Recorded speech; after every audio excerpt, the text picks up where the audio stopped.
सदगुरु युक्ति देता है, मथनी चलाना सिखाता है, और चलाते चलाते फिर एक बार पहुंचते हैं आप कहां? अब तो मन हंसा भया मोती चुग चुग खा। माखन एक और हो जाता है, छाछ एक और रह जाती है, खटास एक और, मिठास एक और आपने देखा होगा कि एक बार माखन और छाछ बिलग हुए, वो कब के साथी थे? दूध से उनका साथ था, लेकिन जैसे ही गुरु की युक्ति से गुरु ने दोनों को बिलग करना सिखा दिया और वो माखन और छाछ अलग अलग हुए, बिलग बिलग हुए। अब आप लाख मिलाना चाहो मिलेंगे नहीं। एक बार सत्संग की कृपा से, संत की कृपा से सत्य का अनुभव हुआ। इसलिए मैंने कहा बैठना, संत के पास जाकर बैठना क्यों महत्वपूर्ण है कि उसके पास बैठने से सत्य का स्पर्श होता है, उसके पास बैठने से अनुभूति आपका स्पर्श करती है। इसीलिए तो मानस कहती है कि पुण्य पुंज बिन मिलई की संता, बिनु प्रयास संस्कृति कर अंता। जो यम नियम आसन साधने से नहीं होता, जो कोटि कोटि प्राणायाम करने से नहीं होता, जो किसी युक्ति से नहीं होता, जो रंग किसी भी भांति नहीं चढ़ता, वो केवल संत के पास बैठने से होता है। बिनु प्रयास संस्कृति कर अंता, बिनु प्रयास। और जहां मैं संत की बात कहूं, अपने लिए नहीं कह रहा मैं, क्योंकि आप मेरे पास नहीं बैठे, आप और मैं दोनों कबीर के पास बैठे हैं, आप और मैं दोनों कबीर के पास में बैठे हैं। तो कबीर की निष्ठा है गुरु के चरण, कबीर का आधार है धनवंता सोई जानिए जाके नाम रतन धन। और कबीर की विधि क्या है कि कबीरा पढ़ना दूर कर और पोथी दे बहाए, और 52 आखर शोध के बस ररे मम्मे चितला है। कबीर डरता है, आपको मुझे चेताता है, पानी केरा बुद बुदा और उर मानुष की जात। छोटा सा जीवन, अल्प सी आपकी और मेरी बुद्धि, और बड़ी अल्प सी आपकी और मेरी समर्थ, नाम के अतिरिक्त कोई दूसरा आधार नहीं है। तो गुरु के चरणों में निष्ठा, भगवान नाम का विश्वास, और बड़ा सीधा सरल सहज सा ये रास्ता। ना काहू से दोस्ती, ना काहू से। देखो जीवन भर आपके भीतर दुविधा है तो किसकी है? सुख और दुख ही तो दुविधा है। कभी मन सुखी है और कभी मन दुखी है। जैसे झूला झूलते झूलते झूलते एक समय ऐसा आता है जब थक जाते हैं आप।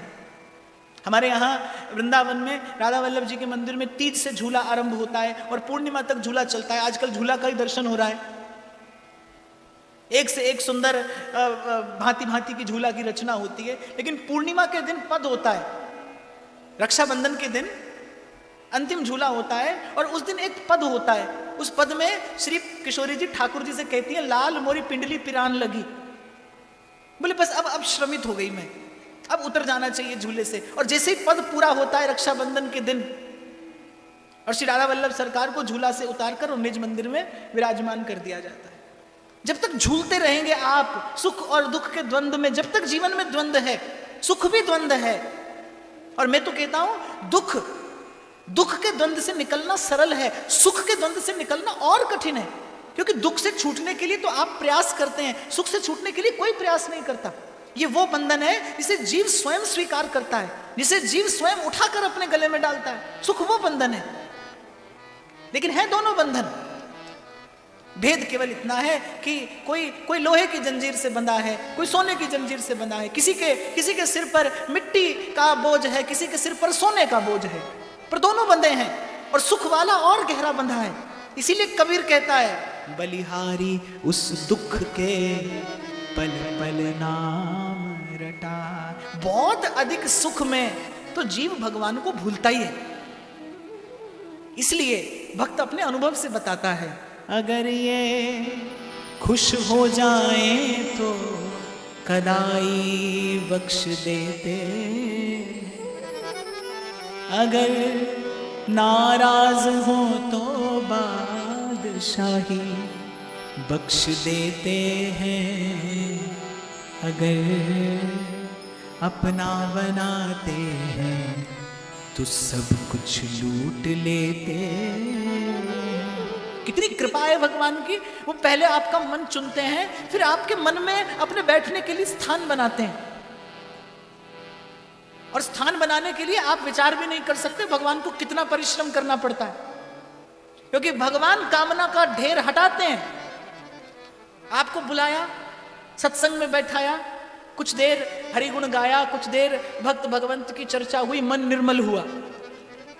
अब यहां से बाहर आप और मैं जाएंगे और फिर संसार का कूड़ा उठाएंगे, अपने भीतर डाल लेंगे। जैसे हाथी स्नान करता है और जिस सूंड से जल लेकर अपने आप को निर्मल करता है, उसी सूंड से धूल लेकर अपने ऊपर उड़ेलता है। जिस मन से आज आप यहां भजन कर रहे हो, उसी मन से संसार का सेवन होगा। भगवान ने कृपा की, इसीलिए स्वामी जी कहते हैं मो सोना बिगाड़ बे को तो सोना संवार बे को।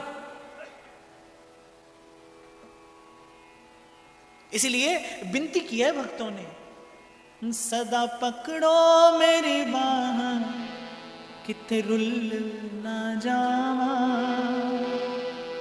सदा पकड़ो मेरी बाह किते रुल ना जावा, सुखां विच पै के तेनू भुल ना जावा, सुखां विच पै के तेनू भुल ना जावा।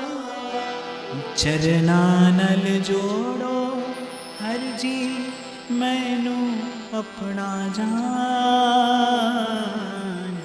चरना नल जोड़ो हर जी मैनू अपना जान, श्वासां दी माला सिमरा में तेरा नाम, श्वासां दी माला सिमरा में तेरा नाम, सुख दे में दुख दे में झोली विच पाला। और अपनी कसौटी आप बनना, अपने मन के चौकीदार आप बनना। जिस दिन मन पहुंचे यहां, जिस दिन मन राजी होकर खुशी होकर प्रभु से कहे ये बात, उस दिन समझना सत्संग की कृपा है। सुख दे में दुख दे में मैं झोली विच पालवा, दुखां नूं विदातिया मैं सुखां नाल लालवा, दुखां नूं विदातिया मैं सुखां नाल लालवा। इसीलिए कहा मैंने भक्त की मस्ती कुछ और होती है।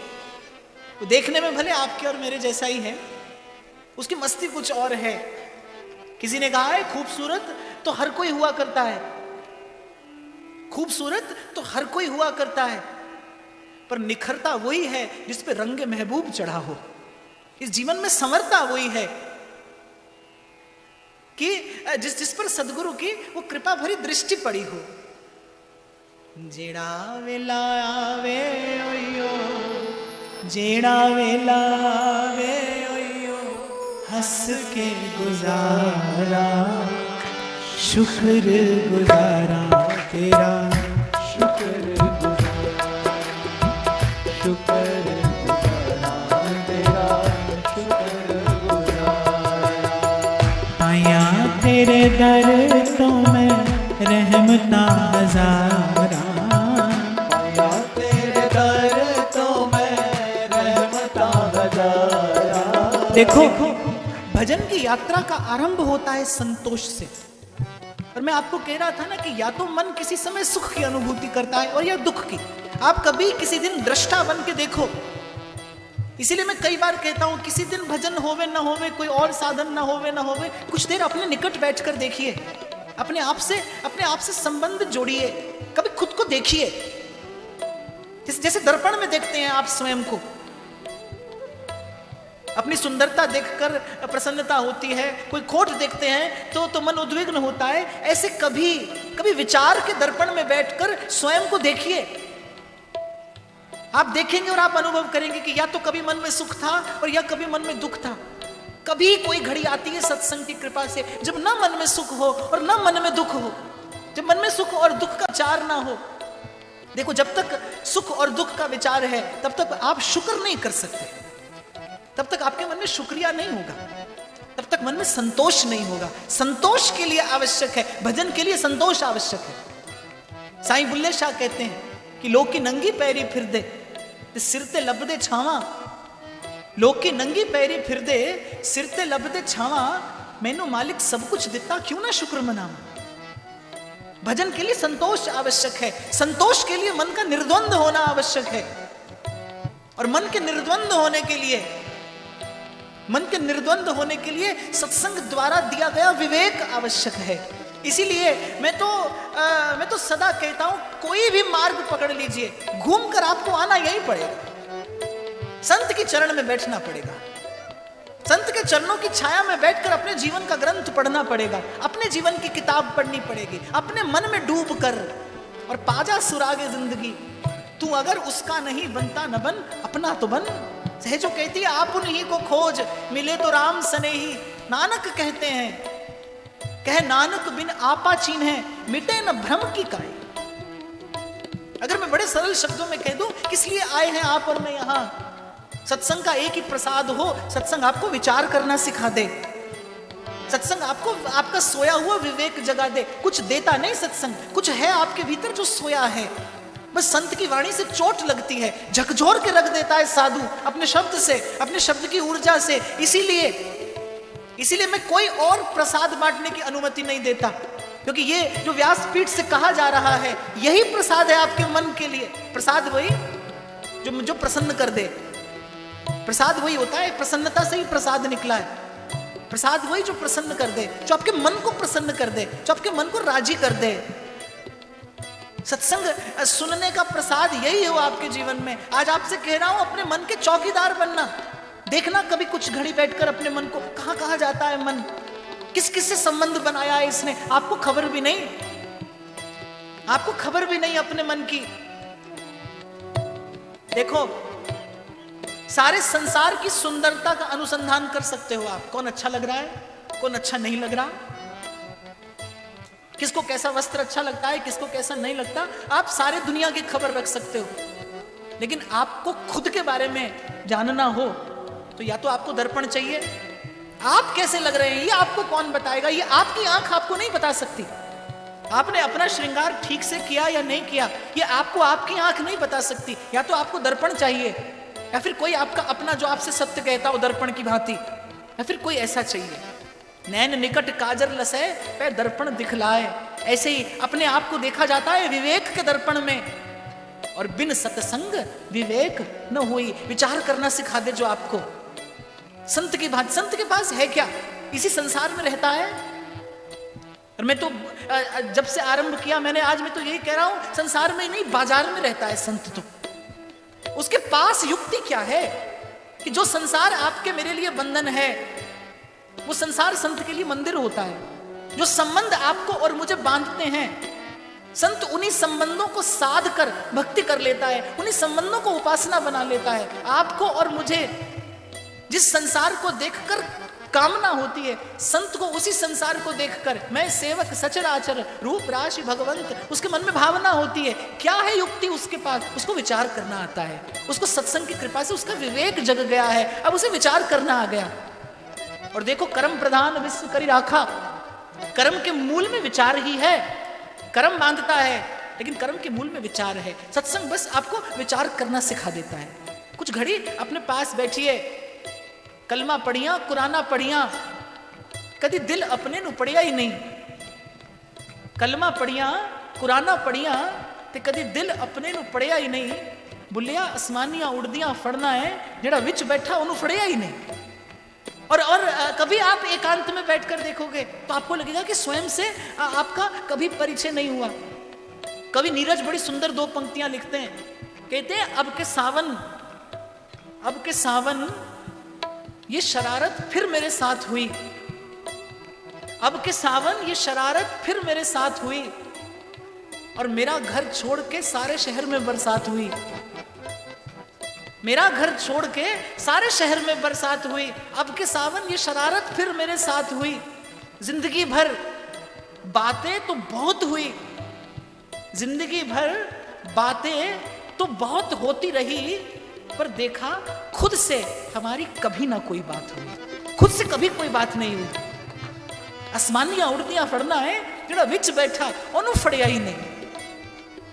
इसलिए ये जो भीतर उतर जाना है, ये जो अपने मन में डूबना और फिर पा जाना सुराग जिंदगी, ये बिना साधु के नहीं हो सकता, बिना संत के नहीं हो सकता। और संत के पास जाते ही कोई प्रसाद मिले ना मिले, सच्चे संत की शरण में बैठ मिले विश्राम। और जब विश्राम कहा जाता है अर्थात आपकी चेतना उतर गई सुख और दुख के झूले से, अब ना सुख है और ना दुख है। सुख देवे दुख देवे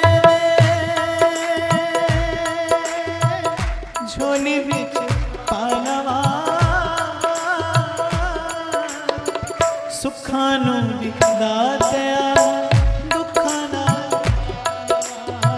दुखानु विदात्या में सुखानार लालवा। जेड़ा वेला आवे जेड़ा वेला आवे यो हंस के गुजारा, तेरा शुक्र गुजारा, शुक्र गुजारा तेरा शुक्र गुजारा। आया तेरे दर्दों में रहमता हजारा, आया तेरे दर्दों में रहमता हजारा, शुक्र गुजारा तेरा शुक्र गुजारा, शुक्र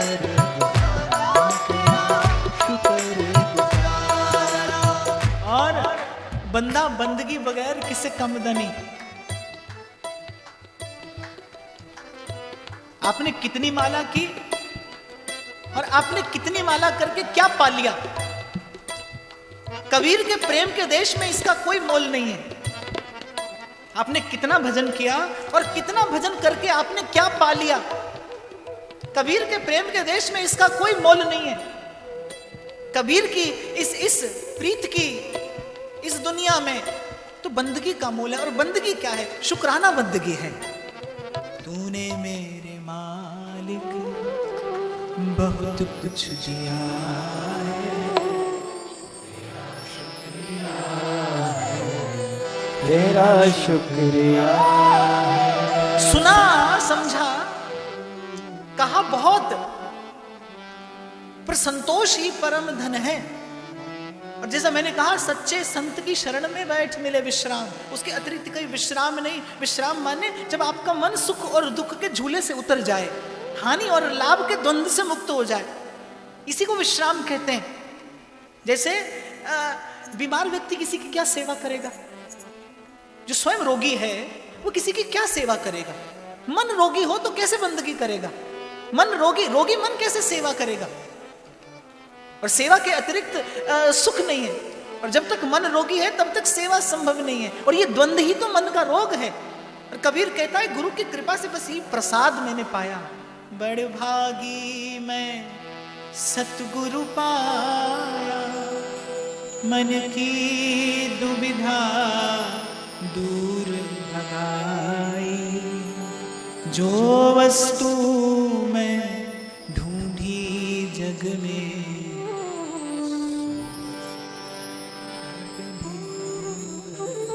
सो वस्तु घट भी तर पाई। ये एक और संकेत करता है कबीर कि भक्ति स्वतंत्र सकल गुण खानी, कि भक्ति को किसी साधन की आवश्यकता नहीं है। भक्ति समय सापेक्ष नहीं है, भक्ति स्थान सापेक्ष नहीं है। इस समय होगी, इस समय नहीं होगी, इस स्थान पर हो सकती है और इस स्थान पर नहीं हो सकती। कबीर तो कहता है माटी चूना जोड़ के और मस्जिद लई बनाए, माटी चूना जोड़ के और मस्जिद लई बनाए, और चढ़ मुल्ला बांग दे बहरो भयो खुदाए। वो कहता है किसी स्थान की आवश्यकता नहीं है, किसी समय की आवश्यकता नहीं है। हमारा यार है हमें हमन को बेकरारी क्या। और जिसने अनुभव किया उसने अनुभव किया और कहा मुद मंगलमय संत समाजू, जो जग जंगम तीर्थ राजू। तुलसी कहते हैं एक तीर्थ तो केवल तन को शुद्ध करता है, पर संत रूपी तीर्थ मन को शुद्ध करता है। सत्संग रूपी तीर्थ। इसलिए मैंने कहा कि अपने भाव को, जैसे जैसे गंगा स्नान के लिए कोई जाता है तो वो घर से बड़ी भावना लेकर जाता है और भावना का ही फल मिलता है, गंगा स्नान का फल नहीं है। गंगा स्नान के पीछे जो भावना है उसका फल है। गंगा किनारे रहने वाले जो लोग, वो गंगा में मैले वस्त्र धोते हैं, वो गंगा में अपनी सब अशुद्धि का त्याग करते हैं, उसे गंगा स्नान का फल नहीं है। श्रद्धावान लभते फलम, वो जो गंगा स्नान के पीछे आपकी जो भावना है उस भावना का फल है। भावना से युक्त हृदय कोसों दूर प्रणाम करता है, उसको फल मिलता है। और भावना से हीन हृदय, मैं कई बार उदाहरण देता हूं, दूर से आप गंगा को प्रणाम करते हैं, स्मरणात् पुण्यम, पुण्य भागी होता है जीव। और गंगा की जल की धार में पड़ा पत्थर वो जन्मों तक पत्थर रहता है। और होता क्या है, उल्टे गंगा के संग से, गंगा जल के संग से उस पर कीच और जम जाती है, दुर्गंध आने लगती है उससे। पड़ा किसमें? गंगा में पड़ा है, लेकिन पाया क्या? कीच पाई। और प्राय करके ऐसा होता है, प्राय करके ऐसा ही होता है। जन्म भर सुना, सुनते रहे, गाया और गाते रहे, पढ़ी नमाज ते लियाज न सिखिया, तेरिया किस कम पढ़िया नमाजा। और बाबा बुल्ले शाह कहते हैं, इल्म पढ़िया ते अमल न कीता, तेरिया किस कम दित्तियां वाजा, न घर डिठा न घर वाला डिठा, तेरिया किस कम दित्तियां वाजा। बुल्ले शाह पता ता लगसी जे चिड़ी फसी हथ बाजा। एक समय आएगा, मनवे के जात किसे नहीं पूछे, मनवे के जात किसे नहीं, उठे अमला दे।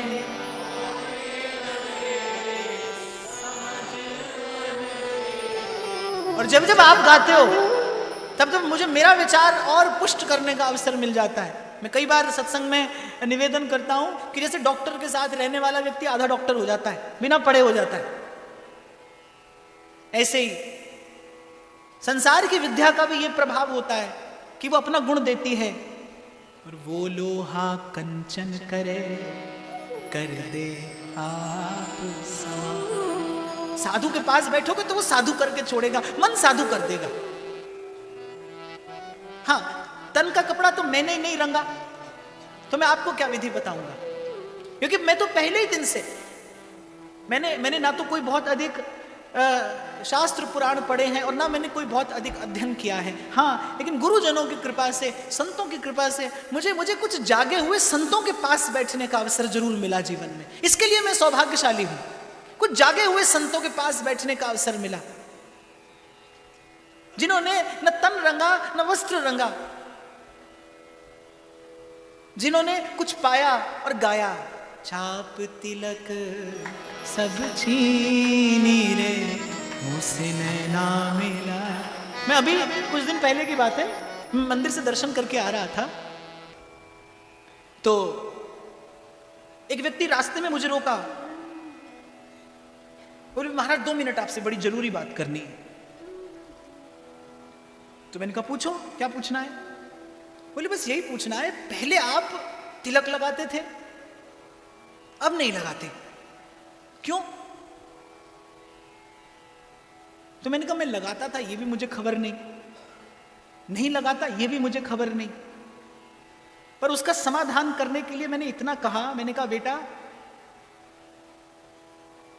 चमड़े की आंख से चमड़े पर लगा तिलक दिखाई देता है, तिलक कहीं और भी लगाया जाता है। मोहे सुहागन की नीरे मुझसे नैना मिलाए। मन की आंख से मन का श्रृंगार दिखाई देता है, तन की आंख से तन का श्रृंगार दिखाई देता है। और जो मेरा साहिब है उसकी आंख ऐसी है कि नजरें तेरी चाहे जिसे दीवाना बना दें, कि नजरें तेरी चाहे जिसे दीवाना बना दें, वो पत्थर पे भी गिर जाएं तो पैमाना बना दें। शायर कहता है मैं खाली था जैसे कासा, कासा कहते हैं जो फकीर के हाथ में पात्र होता है मांगने वाला, वो कहता है खाली था जैसे कासा, अब भरा हूं जाम बनकर, और मैं हो गया सिकंदर तेरा गुलाम बनकर। श्रृंगार किस लिए है? अपने प्रियतम को रिझाने के लिए है। एक पतिव्रता स्त्री जब श्रृंगार करती है तो वो केवल अपने प्रियतम को रिझाने के लिए करती है। अरे एक गीत भी है ना कि जब तक ना पड़े साजन की नजर, ये तो आपको आता ही होगा। जब तक ना पड़े साजन की नजर श्रृंगार अधूरा रहता है। प्रियतम की दृष्टि के लिए श्रृंगार है। और हाँ, प्रियतम का स्वभाव कैसा है? उसका तो स्वभाव है कि जिस पर दृष्टि पड़ी उसकी छाप तिलक सब छीनी रे मुझसे नैना मिला, बलि बलि जाऊं मैं तोरे रंग रेजवा, बलि जाऊं मैं तोरे रंग रेजवा, बलि बलि जाऊं मैं तोरे रंग रेजवा, बलि बलि जाऊं मैं तोरे रंग रेजवा, बलि बलि जाऊं मैं तोरे रंग रेजवा, बलि बलि जाऊं मैं तोरे रंग रेजवा, मोहे सुहागन की रे मुझसे नैना मिलाए, मोहे सुहागन की रे मुझसे नैना मिलाए। और प्रियतम ऐसा है मेरा जिसको मन का श्रृंगार भाता है। मीरा कहती है शील संतोष रा पहरो गहना, कि अब मैंने शील और संतोष का गहना पहना है और साधा संग रहूंगी। ऐसा श्रृंगार मेरे प्रियतम को भाता है। और हाँ, बात बिल्कुल ठीक है कि तन की आंख से तन का श्रृंगार देखा जाता है, मन की आंख से मन का श्रृंगार देखा जाता है।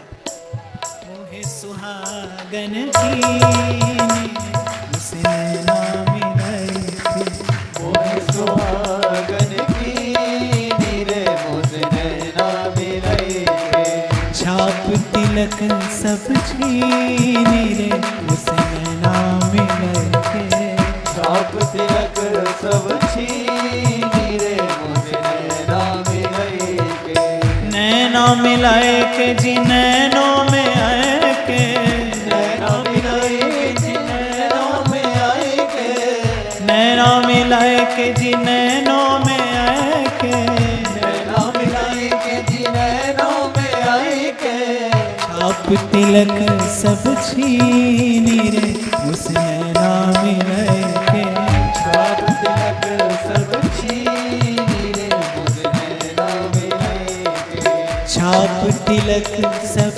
छीनी रे मुझसे नैना मिलाए के, छाप तिलक सब छीनी